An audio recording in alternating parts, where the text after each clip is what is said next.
Hey, good evening. It's good to see everyone, and I'm going to go ahead and say this again to all y'all that are here. This is still my favorite service, so don't tell anybody about that or anything. But I love our time together here, and I do want to ask you a question, though. I want to ask you a question if you've ever been hungry before, and I'm not talking like here, have a Snickers, you're not yourself when you're hungry.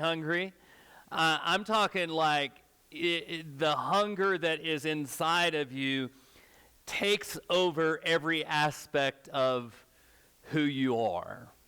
And you just can't do anything else but think about food and really try to find food. Now, I have to tell you about my sophomore year of college. In fact, I'm going to refer to this weekend as the Great Fall Famine of 1991.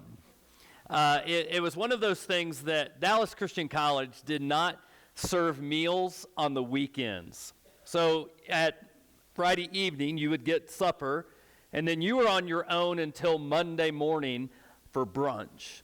And so this particular weekend, just a series of events happened that didn't typically happen. First of all, between myself and my dorm roommate, we had, between the two of us, part of a loaf of bread and a jar of mustard. That is it.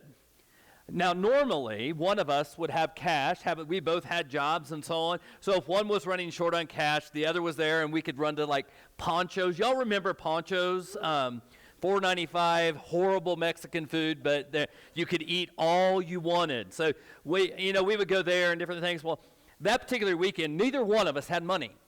Neither one of us had any cash. Now, we usually had a fallback, and fallback was my dad. My dad, who is a very generous man and so on, here's what he would do. He would send $50 every week so that I could eat on the weekend. In fact, I'll even tell you that I walked into the student lounge on that day, and Mrs. Crawford was in the little office, little mail room and so on, and she looked at me, and Mrs. Crawford had this look of utter, I'm so sorry, disappointment on her face, and she said, "I'm sorry, your dad's money didn't come in this week." And that's how well Mrs. Crawford knew everything was going on. So we had this, part of a loaf of bread, and that was it. So here's what ended up happening, because I was a good Bible college student, and I wanted to be all spiritual and all. So the day that we went without food on Saturday, I made it spiritual and went on a fast. And so I could at least say that, there was something cool about that and so on. But the next day we went to church. My roommate and I, we went to church at a place called Central Christian Church in Richardson. And we walked in and we were hoping that someone would see these gaunt, malnourished college students and take them out to lunch. But it didn't happen. And so we went home after church, and we decided we can't eat because we just have bread and mustard, and who wants to eat that together without lunch meat and cheese and all that? And so as the day went along, I couldn't study, I couldn't watch TV, I couldn't read, I couldn't do anything. All I could do was think about food. All I could do was just absolutely think about food. And so it got so bad that I got up. And I can't remember exactly what we were doing. We were probably watching the Cowboys lose. But anyway, I got up and I grabbed the loaf of bread. Now, you have to know something about my roommate, Mark. Mark has a way of looking at people like, you're an absolute idiot. And he has that look on his face. And so I grabbed the bread, and he goes, "Shaffer, what are you doing?" And I said, "I'm going to make myself a sandwich." He goes, "All we have is bread and mustard."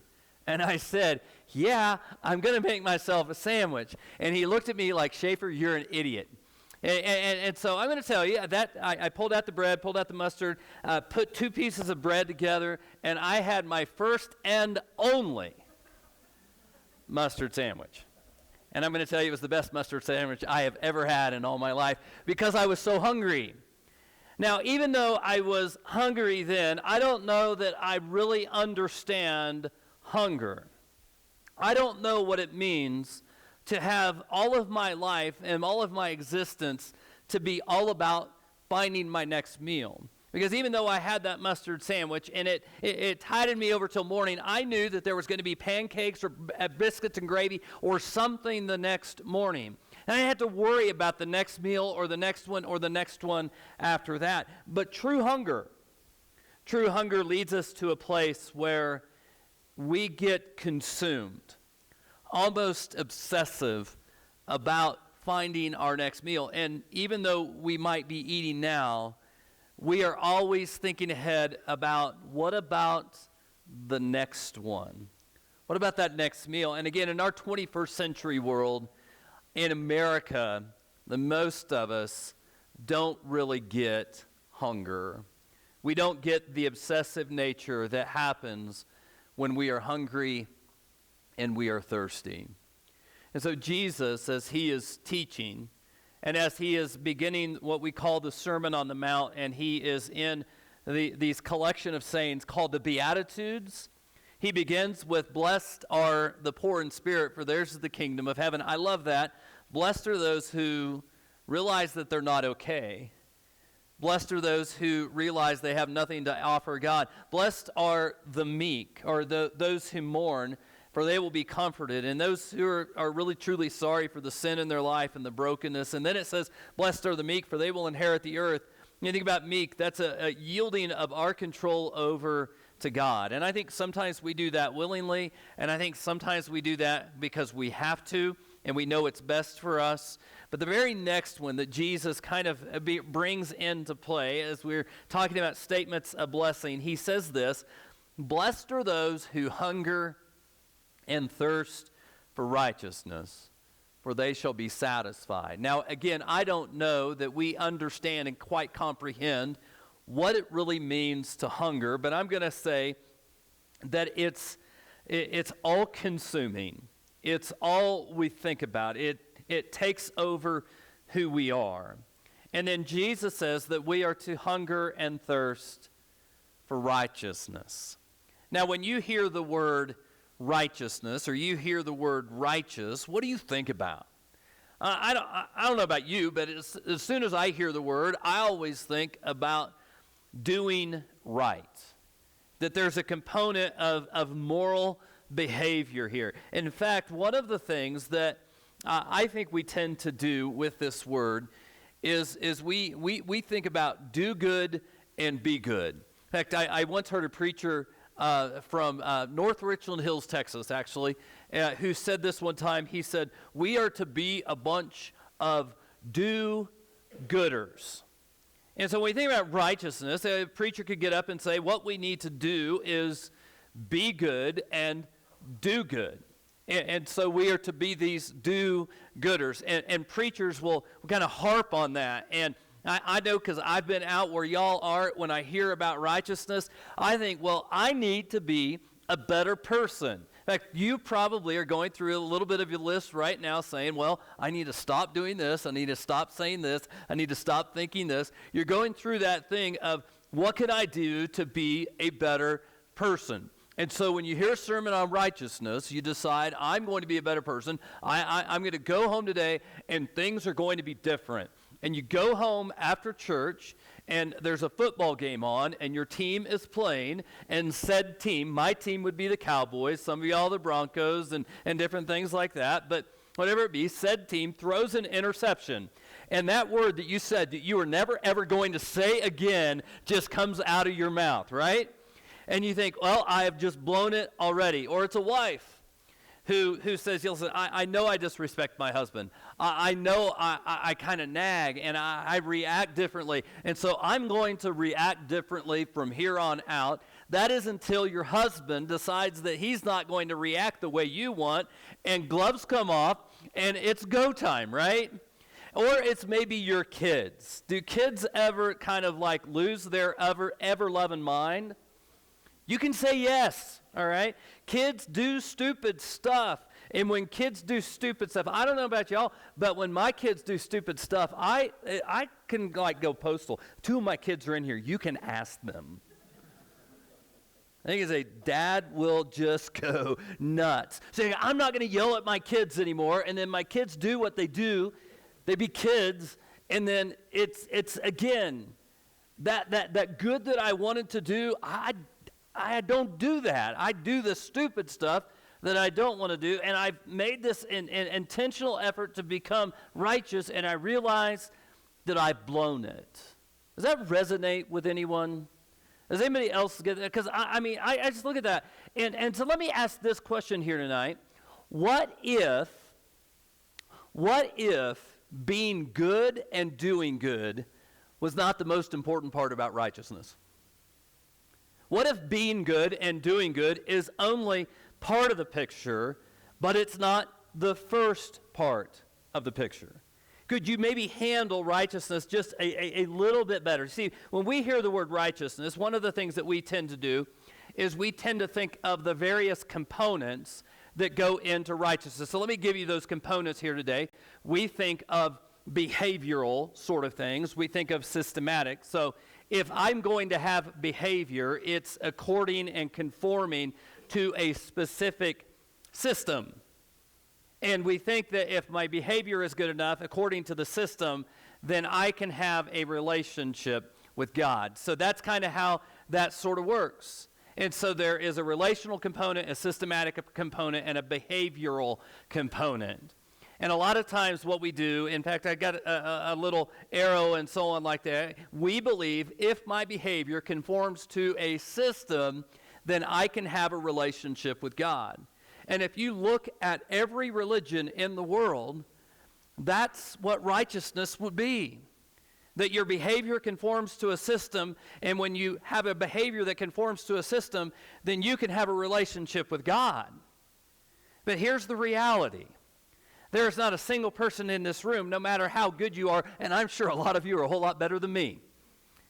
But the reality is there's not a single person in the room here tonight who can 100% have a behavior that conforms to the system and the pattern that God has designed for us to live by. And so therefore what we find is the very fact that the path to God through good behavior is impossible. I want you to understand that. The path to God through behavior is impossible. Here's basically what's happening. Jesus is talking to a group of people.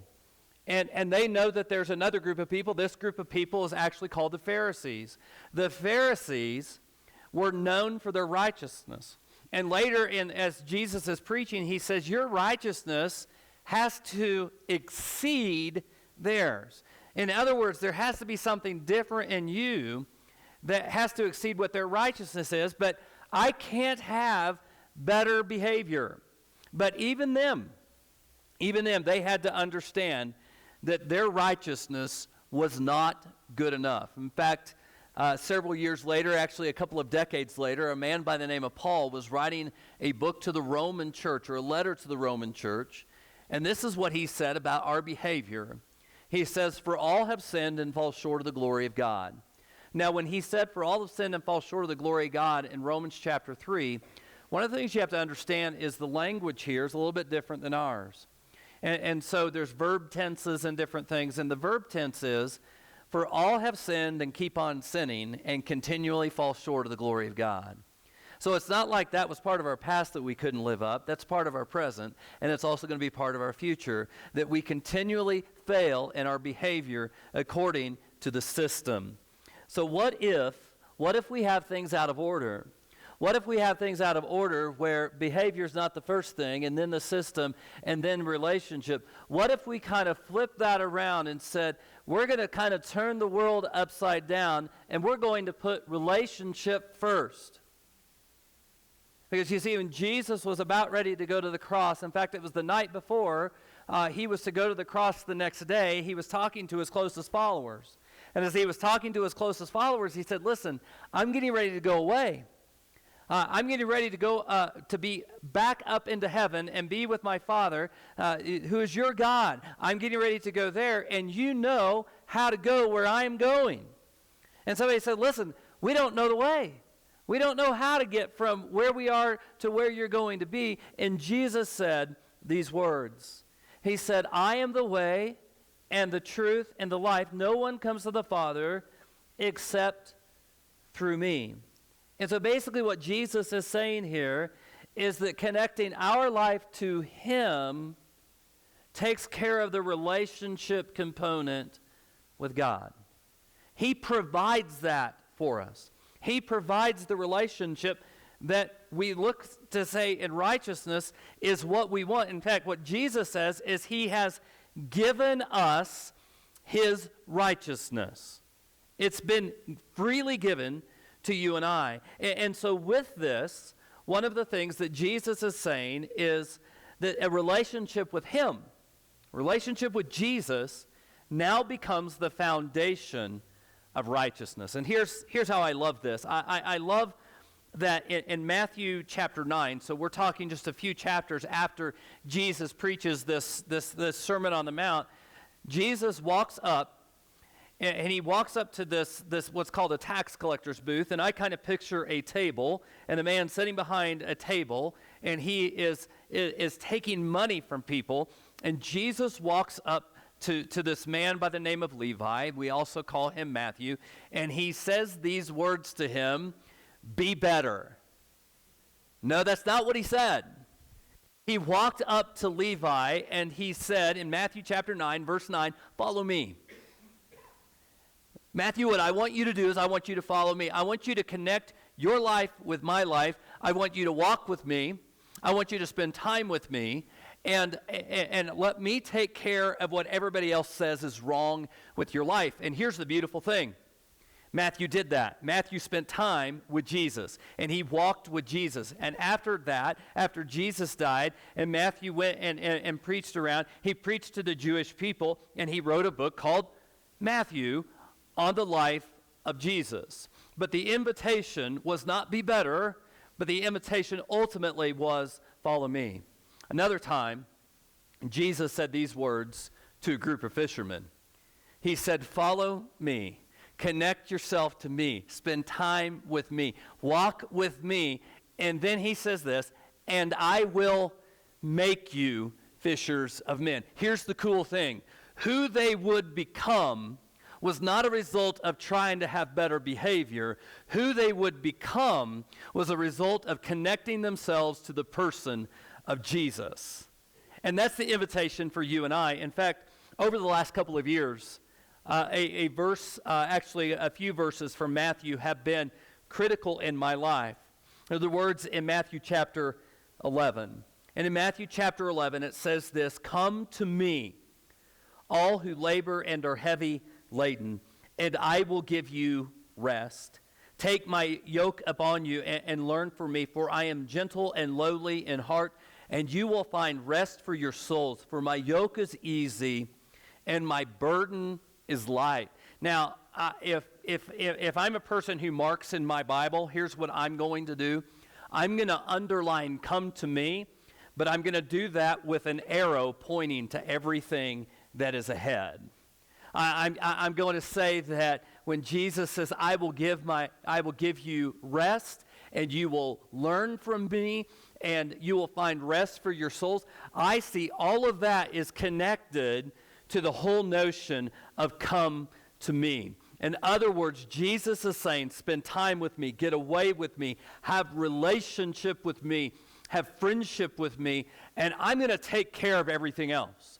And so with this, let me just say it this way, and this is our bottom line. The most important component of righteousness is not behavior, it is connection to Jesus. In other words, when Jesus says that you hunger and thirst for righteousness, it is you hunger and thirst for a relationship and friendship and time and journey with Him. Now you're probably saying, but Brandon, what about behavior? And I'm going to say it like this. The more I spend time with someone, the more I will know them, and the more I will act like them. I'm going to venture to say that if you've been married for any length of time, you are probably a little bit more like your spouse than what you would like to admit.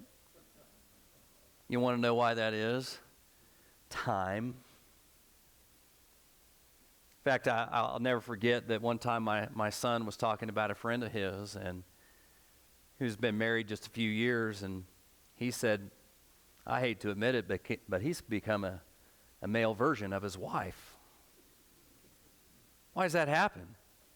You spend time with them. Now, sometimes that could be a good thing, and sometimes that can be a bad thing. I remember Richie McKay. Y'all remember Richie McKay used to coach the Lobos in basketball?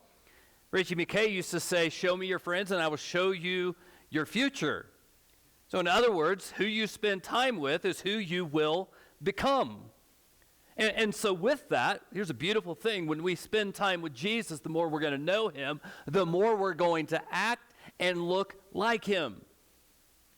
And so here's the reality. If I spend time with Jesus and I'm in a relationship with him and I focus my life and become consumed with this, I'm going to get to know him. And when I get to know him, I'm going to begin to look like him. And the behavior that I want to have will be an outflow of the relationship that I already have. In fact, in John chapter 15, that's exactly what Jesus said. He said, I'm the vine, you are the branches. Apart from me, you can do nothing. Apart from Jesus, we can't do anything. But then he said, that you remain in me and I in you, and you will produce much fruit. In other words, the fruit is going to take care of itself. In Hebrews chapter 13, I love this. In fact, it says that a father disciplines a son. And it also says that God disciplines those that he loves. And so sometimes God takes us through storms and he takes us through difficult things. But it says that in that passage that when we're in relationship with God and he takes us through sometimes difficult things, it will produce in it a harvest of righteousness. In other words, God's going to take care of the transformation and change that sometimes we really try to have within ourselves. Now, here's brutal honesty. I don't like this. Brutal honesty is I am an independent person. Brutal honesty is I want to do things myself. And so I want to have a stake in this. I still want to stand before God in heaven and for him to say, you know what? Jesus, you did a lot, but Brandon, you did too. So it doesn't work that way. It works with Jesus doing his work and me connecting myself to him and allowing him to continue to do his work. So what do we do with this? How do we own this? And so I'm going to talk about this here tonight, and it's really one of those things that I really believe that these are some of the hardest things for us to do. One aspect of owning it is simply this: come to Jesus. Come to Jesus. I don't know what that looks like for you. I know what it looks like for me. And I'm going to tell you that this has not always been an easy part of my life. I will tell you that I, as a preacher and a Bible college guy and a master's guy, have spent a long time in the Bible. And I love to dig deep in the Bible. But I found out a couple of years ago that my time in the Bible was predominantly for study. Predominantly for times like this. And I would justify it and say, well, I'm doing sermon prep and different things. But I have a very wise person say, but are you coming to Jesus? And so I'm going to tell you that I have discovered in my life what coming to Jesus looks like.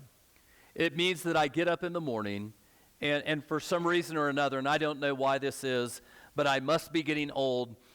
It's like I go to bed. My wife says I have narcolepsy after 6 o'clock and sometimes before then. But I go to bed really early and I get up really early. So 4:30, 4:45 rolls around. I'm ready to start my day. Now, I have all this time, and a lot of times what I will do is think, I've got all of this time. Look what I can get done. Anybody with me? But I also realize the most important thing that I can get done is to grab my coffee, go into the office, open up the Word, and spend time with Jesus. And I will tell you that sets the trajectory for the rest of the day. And I would love to tell you I do this every day. I would love to tell you that this is just something that's really easy for me. It is not. Because I'm one of those people that's ready to get the day started, and sometimes it's easy to push this off to the side. In fact, I'm going to tell you in 2020, the very first sermon series that we're going to be doing is called The One Thing That Changes Everything, and we're going to talk about Bible study. We're going to talk about being personally in the Word in our lives with Jesus. Also, as we talk about coming to Jesus, I'm going to say this: trust that Jesus is enough. Trust that Jesus is enough. We just sang that Christ is enough for me. Do we really believe that? Because in my life, I'm going to tell you, I think a lot of times that we're willing to say, Ephesians 2:8, for it is by grace that you have been saved, and so on like that. And we will scream that out. But deep down inside, and I know this is horrible grammar, we try to think that if I'm just good enough, I can be saved-er.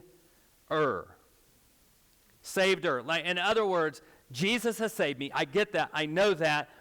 But again, I want a part in this. I want to do some of this on my own. So I want my goodness to matter. I want my goodness to be part of what I hear those words, well done, good and faithful servant. And we just have to come to the realization that Jesus really is enough.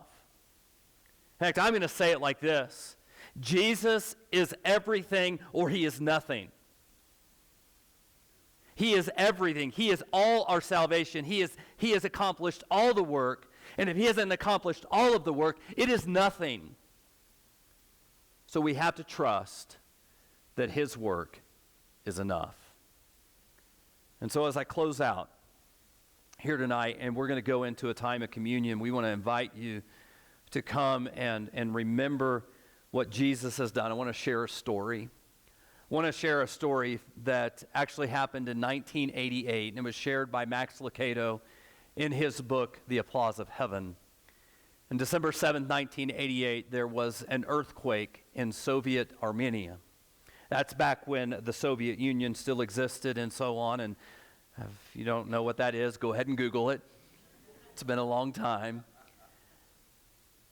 But there was an earthquake, and Susanna Petroisin and her daughter Gayani were actually on the fourth floor of a 9-story apartment building. And when the earthquake happened, the building crumbled, and they actually ended up in the basement. And being that it was December and very, very cold, Susanna said it wasn't very long until she lost all feeling in her hands and her feet. And she couldn't tell whether it was night or day because it was just all night. And but she kept hearing these words from her daughter time and time and time again: "Mommy, I thirst." And she doesn't know for how long she kept hearing those words, "Mommy, I thirst," knowing she had no juice or milk or water. She was looking at the very fact that the injuries that her daughter sustained would probably not kill her. She would die of thirst if they were not rescued and didn't get something to drink. And then she remembered hearing about some Russian explorers who got trapped in the Arctic, and one of them was dying of thirst, and the other cut his hand and allowed the other to drink his blood. So she felt around from where she was, and she found a shard of glass. And she cut her finger, and she allowed her daughter to drink her blood. And no longer was she hearing the words, "Mommy, I thirst." She heard the words, "Mommy, another finger."